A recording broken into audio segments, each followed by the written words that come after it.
Olá, boa noite a você, espectador. Aqui é do Plantão Adorável Cinéfilo. Eu sou o seu repórter Will aqui com informações exclusivas. Nós estamos nesse momento em frente à mansão do diretor Robert Zemeckis, o diretor do live action de Pinóquio, e ele acabou de dar um pronunciamento.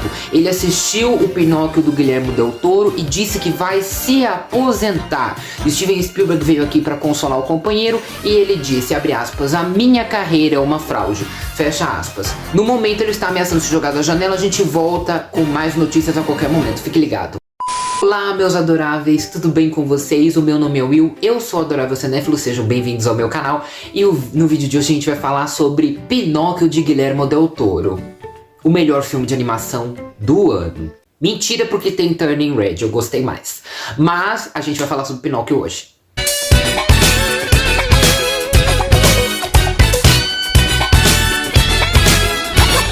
Bom, e antes de começar, se você gosta de filmes e séries, se inscreve aqui e ativa o sininho de notificações para não perder nenhuma novidade do mundo do cinema, aqui comigo, o Adorável Cinéfilo. E vamos à crítica de Pinóquio, de Guillermo del Toro, dirigido obviamente por Guillermo del Toro. Ai! Ele fala! É só um boneco. Não sou não, sou um menino de verdade! As pessoas às vezes têm medo de coisas que elas não conhecem. Eu não entendi! Bom, o diretor é conhecido muito pelas suas narrativas fantasiosas de cunho político, né? Como vemos, por exemplo, em O Labirinto do Fauno. Aliás, eu classificaria que Pinóquio é o sucessor espiritual do tipo de narrativa que O Labirinto do Fauno executa magistralmente bem. Se você busca todos aqueles elementos que você gostou em O Labirinto do Fauno, você vai encontrar em Pinóquio. O curioso é que essa versão demorou 15 anos para ser feita. Sim, 15 anos até a realização do Pinóquio do Guillermo del Toro. Ele criou aqui um universo fantasioso maravilhoso que começa numa vila italiana, né, com o Geppetto e o seu filho Carlo.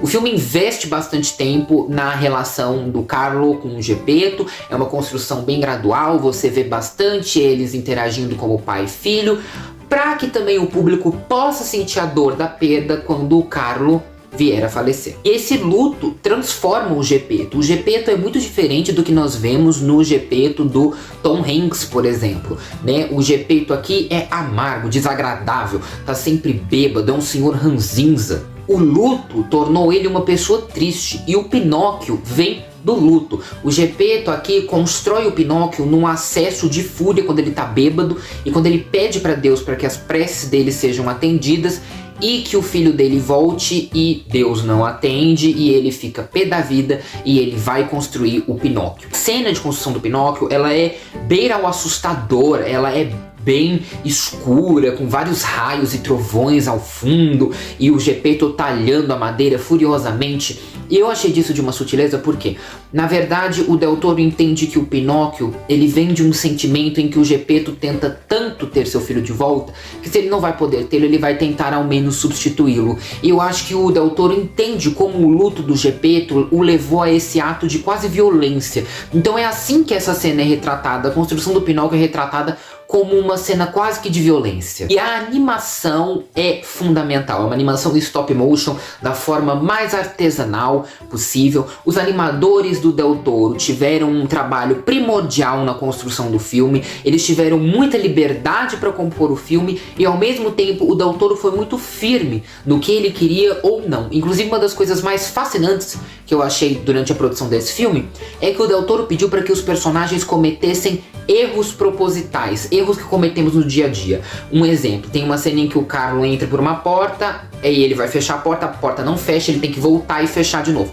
Coisas que acontecem no dia a dia que a gente não veria numa animação stop motion porque dá trabalho, né? Então ele pediu para que os animadores tivessem esse trabalho extra com o gestual em torno dos personagens.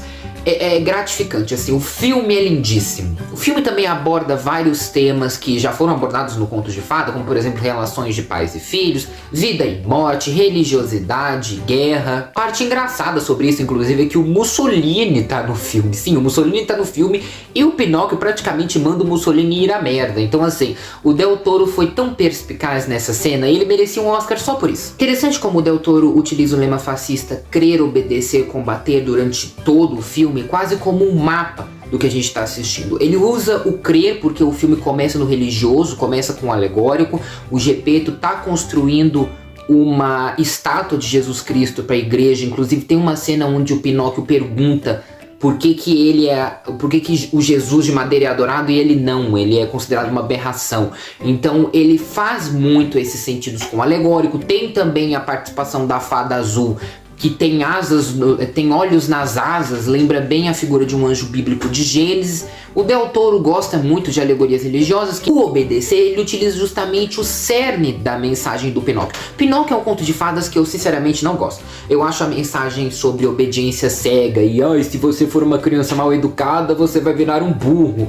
É uma coisa muito, sabe, sem camadas, assim, uma visão ultrapassada, e eu gosto como o Del Toro mudou isso aqui. Ao invés de ser um filme pros filhos, o Pinóquio do Del Toro é pros pais. É pros pais imperfeitos, pros pais desajeitados, pros pais que magoam os filhos. E no final, no Combater, o Del Toro ainda utiliza o seu filme para fazer uma alegoria sobre como a guerra é absúrdica e não faz sentido algum, né? Inclusive tem um envolvimento com um personagem, né, dentro da guerra, que é uma criança que chega até a dar lágrimas nos olhos de revolta. Mas assim, é um filme que realmente é mais duro na sua proposta, não é infantil, assim, não é um filme restritivo, não é um filme que, meu filho não pode assistir.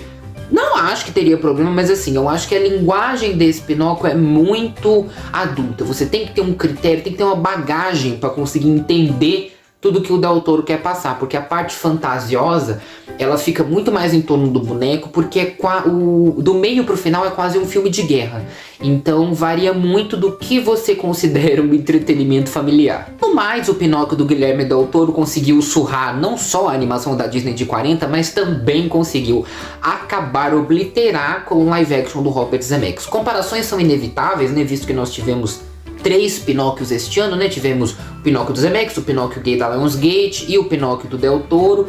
E os 2 primeiros foram completos desastres. O do Del Toro foi o único que funcionou, muito mais por causa dele, menos por causa da história original, né? Que é um tanto quanto obsoleta, quanto eu mencionei. Mas vale a pena assistir, é um filme muito bonito, muito triste, muito sofrido também. Mas é isso, gente, eu deixo aqui 4 estrelinhas para Pinóquio. Confiram aqui os meus outros vídeos, não deixe de se inscrever, ativar o sininho de notificações, compartilhar com quem gosta de cinema e séries, que eu sempre comentando sobre isso, e me siga nas redes sociais que a gente bater um papo. A gente se vê no próximo vídeo. Até lá!